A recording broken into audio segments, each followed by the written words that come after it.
Edward lives in New York and dreams of becoming an actor, but it hasn't been easy.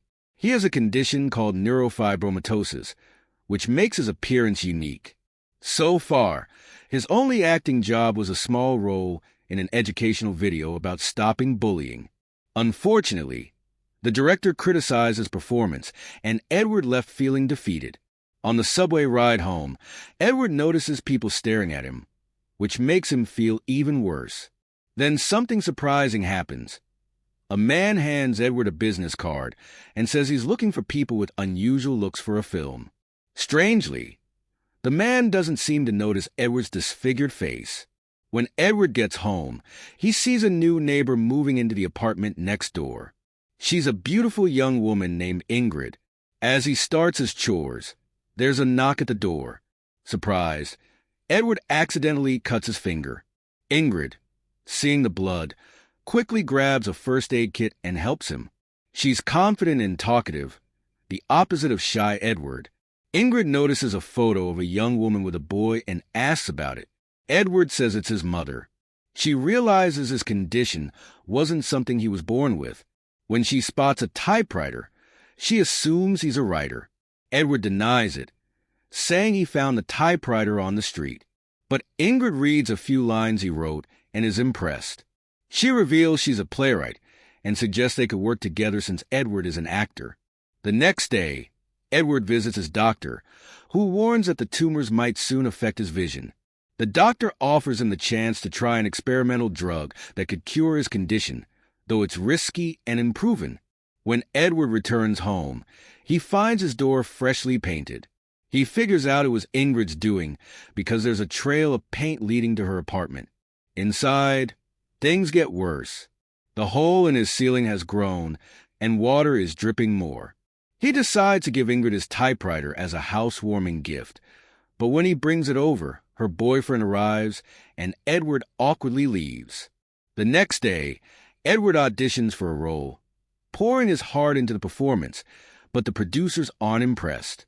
Feeling crushed, he later shows Ingrid the anti-bullying ad he acted in. The ad explains how people with unique appearances contribute to society, even though we're wired to judge on first impressions. Ingrid isn't too impressed, but unexpectedly offers to treat the skin on Edward's nose. Edward feels uncomfortable since no one, besides doctors, has ever touched his face, so she drops the idea. Eventually, Edward decides to try the experimental treatment. At the clinic, he lies on a special table while machines scan his face, preparing to analyze and hopefully reduce the tumors.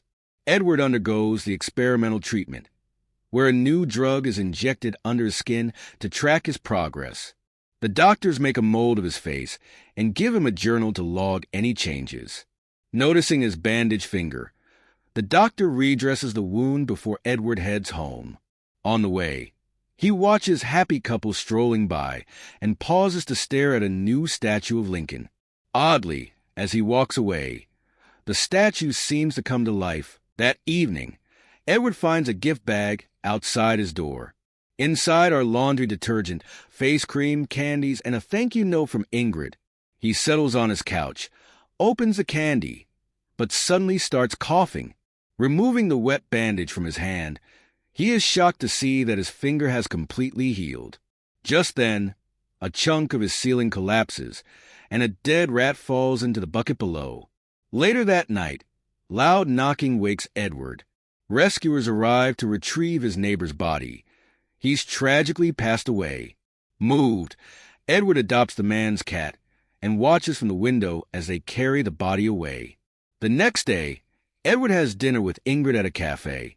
She asks him many questions, even pleading with him never to talk about harming himself. Their conversation shifts to plays, but then someone outside taps on the window and waves at Edward, surprising Ingrid. Before they part, Ingrid confidently declares that he will star in the play she's writing. That night, heavy rain worsens the leak in Edward's ceiling. While inspecting it, a large piece of plaster falls, injuring his face. As he wipes away the blood, he accidentally peels off a piece of skin. Shocked, he rushes to the doctor the next morning. The doctor is astonished by Edward's condition but explains that the healing process involves shedding disease cells, which are replaced by healthy ones. He gives Edward a mask to monitor his transformation. Later, Edward feels unwell, but experiences a rare moment of joy when someone recognizes him from the anti-bullying ad. At a cafe, the bartender greets him warmly, and another customer acknowledges him too. That night, overwhelmed by emotion, Edward pulls at his skin and reveals a handsome face underneath. For the first time, he sees his reflection, transform, and even whistles, a feat that was impossible before due to his lip deformity. Soon after, Edward goes to a bar, drinks with strangers, meets a woman, and ends the night in the restroom, marking a new chapter in his life. The next morning, Edward's doctor visits, worried about his absence from follow-up appointments. Edward lies, claiming the previous tenant passed away, and introduces himself as Guy Moritz, a new identity. Ingrid overhears this conversation without Edward knowing. Edward moves into a luxurious apartment and becomes a successful real estate agent, dating various women. Despite his outward success, he remains insecure deep down. One day, he spots Ingrid on the street and follows her. He discovers she's directing a play on a small Broadway stage, titled Edward. As he listens, Edward realizes with shock that the play is based on his life. Edward, now using the name Guy, auditions again for the role of himself in Ingrid's play. This time, he wears his mask. His transformation surprises Ingrid, but what truly stuns her is his performance. It's brilliant. He wins the role, performing alongside the actress playing Ingrid. Later, Edward lies to her, saying that his childhood friend was like the character he portrayed, and that's why he struggled in his first audition. Ingrid doesn't seem moved by his story, treating him like just another actor, but she's thrilled to have someone who perfectly embodies her vision. Later, Ingrid invites Edward to her apartment. He notices his old typewriter and the late neighbor's cat, but says nothing. She offers him a drink, and they dance, spending the night together. Soon after, Edward starts rehearsing for the play. His performance is exceptional, as if he's voicing his own thoughts. One day, a man named Oswald, who also has neurofibromatosis, visits the theater. Charismatic and confident, Oswald is impressed by Edward's acting. That night, Ingrid asks Edward to wear his mask. When he does, she bursts into laughter, finding it so ridiculous that it becomes funny. Later, Edward goes to a bar with his real estate colleagues, and Oswald suddenly calls out to him, praising him as a future star. The group is surprised, but Oswald's charm quickly wins him over. Once again, he praises Edward's talent, and Edward forces a smile, though jealousy simmers inside. At the next rehearsal, Edward criticizes Ingrid's portrayal of the protagonist, pointing out that she's basing it on experiences she doesn't really have. They argue, but then Oswald shows up again, effortlessly bonding with the cast. Ingrid seems captivated by Oswald, especially since they share interests like favorite books. She even invites him to stay for the rehearsal. That evening, the cast heads to a bar. Edward silently watches as Oswald and Ingrid passionately discuss the play's themes. Oswald doubts whether the protagonist would really end his life, saying that people like him deeply value life. Though Edward laughs along, bitterness builds inside him. Oswald keeps the group entertained with jokes and even learns how to whistle, something that took Edward so long to master. Later that night, Edward wakes up to find Ingrid rewriting the play. She admits that Oswald was right. The character of Edward is too bland and depressing. She's rewriting him to be stronger. Furious, Edward argues with her. He had voiced the same concerns earlier, but she ignored him. Now that Oswald said it, she's willing to change. At the next rehearsal, Edward's frustration boils over. His mask keeps slipping, and in a fit of anger, he storms out. In the park, he finds Oswald joyfully practicing yoga, surrounded by beautiful women, and admiring the living Lincoln statue. Later, they head to a karaoke bar, where a charming woman flirts with Oswald. When Oswald takes the microphone, he captivates the crowd with his unique voice. Edward watches in disbelief as the audience cheers for Oswald, completely ignoring his appearance, while Edward feels invisible. At the next rehearsal, Edward is devastated to learn that Ingrid has given his role to Oswald. She explains that the play's concept has changed, and Oswald even demanded the addition of a handsome character, refusing to perform without it. Edward is crushed, especially when he realizes how much Ingrid knows about Oswald's personal life.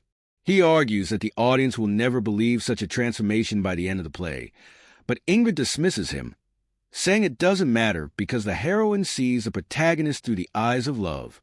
Heartbroken, Edward asks Ingrid to meet that evening, but she rejects him. The play premieres and is a huge success, with Oswald receiving rave reviews. Edward watches helplessly as Ingrid grows closer to Oswald, sinking deeper into despair. Oswald's fame grows, landing him glowing press coverage. One day, Ingrid tells Edward she has to let him go. His mental state unravels. He begins stalking Oswald and sees him with a woman and child. Convinced Oswald is cheating on Ingrid, Edward confronts her. But Ingrid already knows about Oswald's daughter and his late wife. She dismisses Edward, who overhears that Oswald is moving into his old apartment. In a fit of rage, Edward smashes his newly repaired ceiling. That night, he relives the painful events of his life. The next morning, wearing his old mask, he greets potential buyers, behaving erratically. His colleagues grow concerned, and Edward is fired from his job. In the evening, Edward bursts into the theater, causing chaos.